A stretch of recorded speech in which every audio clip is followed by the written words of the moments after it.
औज़ुबिल्लाहिमिनश्शैतानिर्रजीम बिस्मिल्लाहिर्रहमानिर्रहीम। अस्सलाम वालेकुम स्टूडेंट्स, उम्मीद है आप सब खैरियत से होंगे। अपना लेक्चर शुरू करने से पहले हम पढ़ेंगे इल्म इज़ाफ़े की दुआ। रब्बि ज़िदनी इल्मा अहमद रब मेरे इल्म इज़ाफ़ा फरमा, आमीन सुम्मा आमीन। साइंस का सबक नंबर 4, जानदार और उनका माहौल। आज का हमारा टॉपिक होगा जानदार एशिया पर एक दूसरे के असरात। जानदार एशिया के एक दूसरे पर असरात। एक माहौल में मुख्तलिफ इक़साम के जानदार इकट्ठे रहते हैं।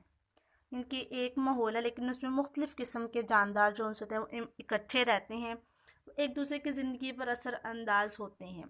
बाज़ औक़ात एक जानदार दूसरे जानदार को नुकसान पहुंचाता है, जैसे कि हम जानवरों की बात ले लेते हैं कि एक जानवर दूसरे जानवर को खा लेता है, तो यानी कि उसको नुकसान पहुंचाता है।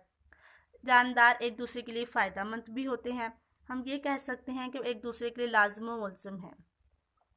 तमाम जानवर अपने माहौल के मुताबिक बड़ी अच्छी तरह ढले होते हैं। आबी जानवरों की जिस्मानी साख्त इनकी पानी में हरकत करने के लिए मौजूद होती है, यानी कि जो जानदार जो उनसे होते हैं जो पानी के अंदर रहते हैं, उनकी जिस्मानी साख्त ही ऐसी होती है कि वो पानी के अंदर आराम से ज़िंदगी गुजार सकते हैं। उनकी जिस्मानी जो साख्त होती है वो बिल्कुल पानी के मुताबिक होती है। मछली के जिस्म की कश्ती नुमा साख्त उसे पानी में आसानी तैरने में मदद देती है, यानी कि आपने मछली को देखा है, उसकी जो शेप है वो कश्ती नुमा होती है और जो उसको पानी में तैरने में मदद देती है। इसके बरअक्स ज़मीन पर बसने वाले जानवर मसलन कुत्तों, बकरियों, शेरों और बंदरों के जिस्म की साख्त इन्हें ज़मीन पर रहने के काबिल बनाती है।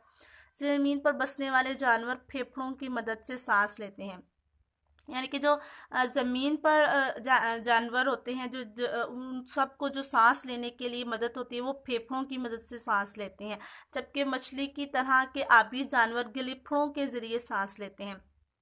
यानी कि जो लोग ज़मीन पर रहते हैं वो सांस फेफड़ों के ज़रिए लेते हैं, और जो लोग पानी के अंदर रहते हैं वो सांस गिलिफड़ों के ज़रिए लेते हैं।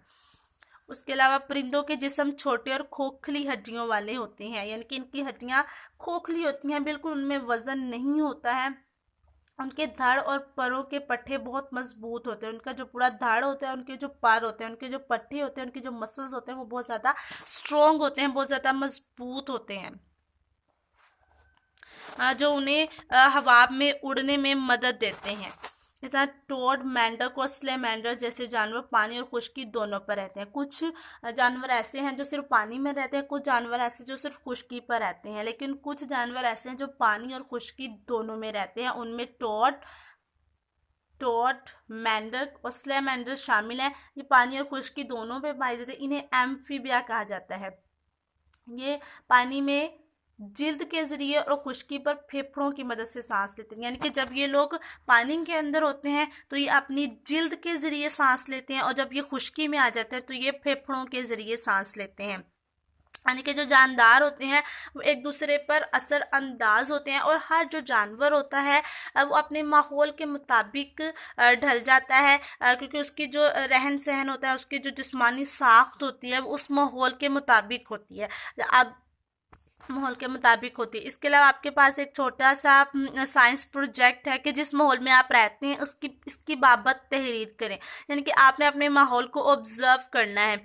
आपने बताना है कि उसकी आबो हवा कैसी है, आपके माहौल में किस किस्म की दूसरी जानदार एशिया भी पाई जाती है। ये आपका काम है, ये आपने छोटी सी एक्टिविटी है आपके लिए, आपका छोटा सा प्रोजेक्ट है कि आपने अपने माहौल को ऑब्ज़र्व करना है, उसकी आबो हवा बतानी कैसी है, और आपके माहौल में और कौन सी जानदार एशिया पाई जाती हैं उसके बारे में आपने इस छोटे से बॉक्स पर लिखना है। उसके अलावा आपके जो होम असाइनमेंट होगी, जो आपने होमवर्क करना है, उसमें आपका जो पहला सवाल भी यही होगा कि जानदार एशिया एक दूसरे पर किस तरह असरअंदाज होती है। पहला सवाल आपका ये होगा। दूसरा सवाल आपका ये होगा कि मछली को क्या चीज़ पानी में तैरने में मदद देती है। उसके बाद परिंदे हवा में कैसे उड़ते हैं, और एम्फीबी से क्या मुराद है। एम्फीबियन से क्या मुराद है। उसके अलावा आपने ये बताना है कि खुश्की में रहने वाले जानवर किसके ज़रिए सांस लेते हैं और पानी में रहने वाले जानवर किसके ज़रिए सांस लेते हैं। आपके टोटल ये 5 सवाल हैं, ये आपने अपने होम असाइनमेंट में उतारने हैं। उम्मीद है आपको आज के लेक्चर की समझ आई होगी। Thank you.